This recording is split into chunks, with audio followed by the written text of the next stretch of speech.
Hello, my name is Ethan. I um, I am exfidebibles. I rebind Bibles as a hobby and as a way of um, using my hands and maybe hopefully one day making some side income. So, hello, I wanted to introduce myself and kind of introduce my channel and what I do. So again, my name is Ethan. My rebinding company is called exfidebibles.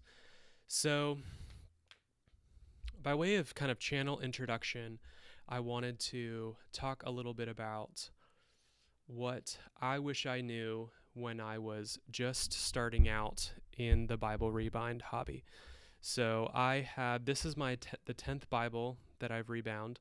Um, I have actually rebound 11, and I got rid of that one by way of trade. So I don't have my best work here, but this is rebind number 10. And so rebind number 10, in my mind, that means I'm very much still a novice, but I wanted to make a couple videos on what I've learned just by rebinding 10 Bibles. I want to, as a novice, give some advice for the complete newbies out there who want to get into this hobby of leatherworking. So I love Bibles, I love journaling, journal covers, stuff like that. I love fountain pens, I love all different types of stuff like that. So, but really what I wanted to talk today about was leather work and specifically Bible rebinding. So this is going to be part one of two.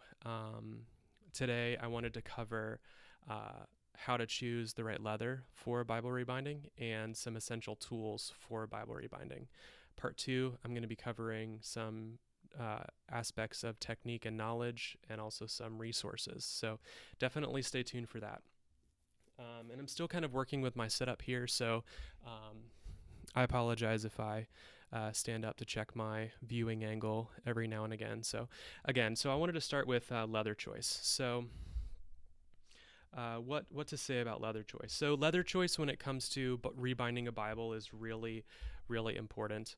When I was just starting out, I was really just buying any leather that I could, whether it was good or bad, for Bible rebinding and just trying to make do. And I don't recommend the newbies do that. I recommend, if you're just starting out, to really try to buy a high quality leather that is at a good price.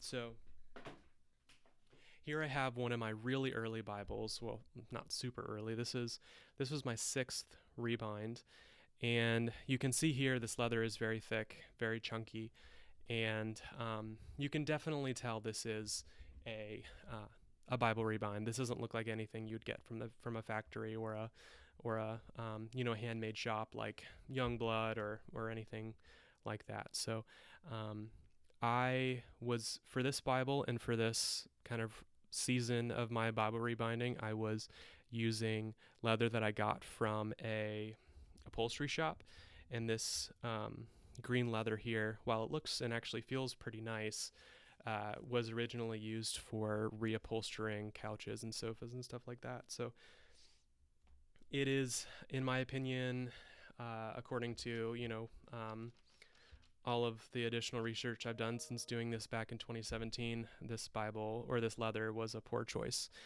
Really because it's too thick. So you can see here the corners are while they might look uniform, they are really chunky. The folds are really, really chunky and kind of ugly in my opinion. But I mean, it works. It mostly fits, and it's definitely a very durable cover. But for my more recent rebinds, I've been using Sully goat skin from Rocky Mountain Leather. And Rocky Mountain Leather, they have a free skiving service where they will, for at least for most of their leathers, they will thin the leather down for you according to whatever thickness that you want. So here is Sully goat skin black. I got this thinned down to 0.8 millimeters. And the inside liner here is called It's from Springfield Leather. It's called Smooth Cell Pig Lining. It's very thin, flexible. But the great thing about this lining material is that it does not stretch. It does a little bit, but not like some of the really soft lamb skins you'll see out there, which is what you want. You do not want. So when you're rebinding a Bible, you can have a very soft outer cover that's very stretchy. That will work as long as you have a very not soft, stretchy liner. So you want one of those two to be not very stretchy and flexible. So yeah, I would. So if you're starting out, my recommendation for you is to go to Rocky Mountain Leather and get something like Double Shot or Crazy Horse and get that skive down to 0.6 millimeter, between 0.6 and 0.8 millimeters. That will give you a good flexible product that will be easy to work with, easy to fold over, easy to skive the corners and everything like that. So as far as liners go, I'd recommend getting something like Smooth Cell Pig Lining from Springfield Leather. That leather is really cheap per square foot. I think I paid under $4 per square foot for that leather. So I'd recommend going with something like that when you're starting out, just for practice. So you can get something like Sully goat skin. That's very, very good product, but you're going to be paying more. And if you're just starting out, you want to be practicing. So I'd recommend saving your money and practicing and really honing your skills on a product use your money for materials that will work but are not going to be unnecessarily expensive. So the next thing I wanted to talk about here briefly is some essential tools. So when I was doing my Bible rebinding really early, I had very simple tools. I mean, I used a fork, like a kitchen fork, to space out my stitching holes, like really early on. I would not recommend doing that. I would recommend just like spending the $10 to get a pair of. Well, we can get into that, but I wanted to start with measuring. So when you're doing something like rebinding a Bible, you really need all of your measuring tools to be very accurate, very easy to work with, and everything like that. So the first essential measuring tool that I would recommend you get is what's called a carpenter square, which is this here. So this is, I think this one is Johnson Tool Company. This was like $10, and it is a great piece of measuring equipment. So, it obviously has a metal edge, so you can use whether marking it with a pen or, using your X-Acto knife or craft knife to, cut everything down. So I recommend a really large square with the long measurement as long as your cover will be. So this one's 24 inches to the end. And this is plenty, long for a leather cover for a Bible. So this one's 24 by 16 as far as the outside goes. So I'd recommend something like that. You definitely need what's called a carpenter square. So next thing I wanted to talk about was cutting tools. So there's a lot of different types of cutting tools out there in the leather world. A lot of things that are good for things like wallets and journal covers, but those tools might not be good for Bibles. So a lot of rebinders, including myself, recommend you invest in something called a rotary cutting tool, which is what this is.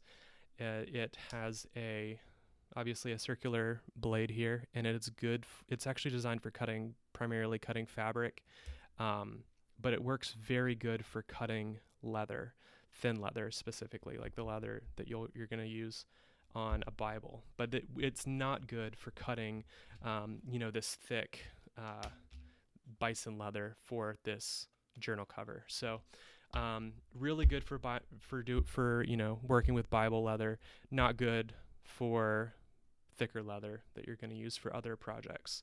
So Bible rebinding, definitely get something like a rotary tool. I'd recommend getting a lot of extra blades. You're going to go through, depending on the size of the blade here, you're going to be going through maybe one per Bible. I'd recommend changing them frequently. As soon as you start, getting any kind of resistance with cutting, or, doing anything like, doing one pass to cut your leather and it not cutting all the way through, I would change it.